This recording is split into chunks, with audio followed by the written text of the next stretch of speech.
con má đi.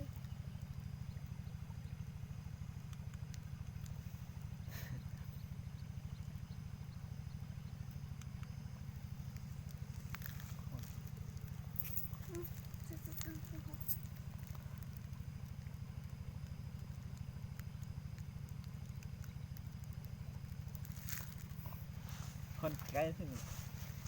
Giờ hôn chút tắm thế này. Không. Con má thì được nhưng mà không mời không được. Cha. Chẳng sai.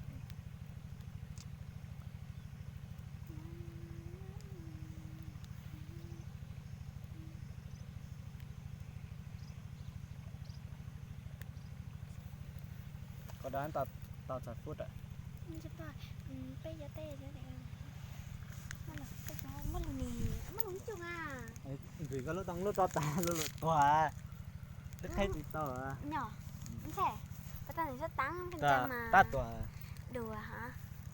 Nhi. Tôi có video tôi nhớ. Nhịp ba. Tôi ra. Nhịp ba tòa thì à. Nè. Chẳng. Chính chuỗi.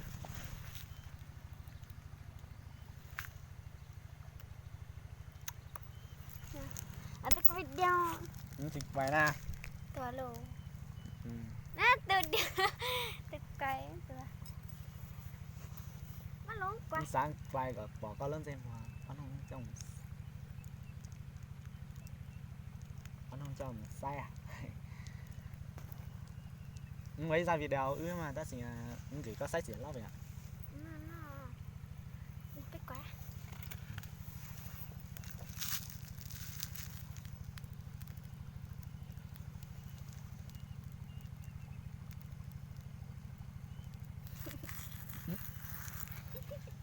Yeah. Thằng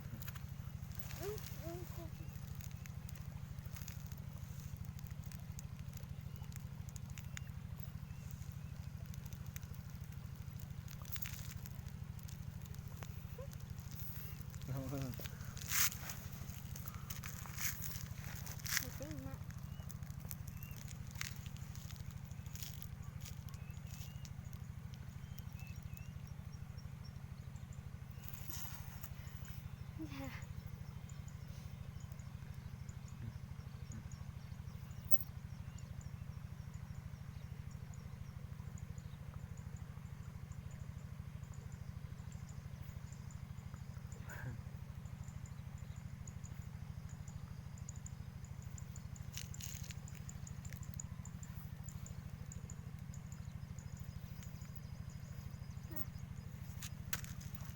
Tôi có tình cái đánh đà. ba Các cái này chứ mà. Đi mua nó. 근데 dừng rồi.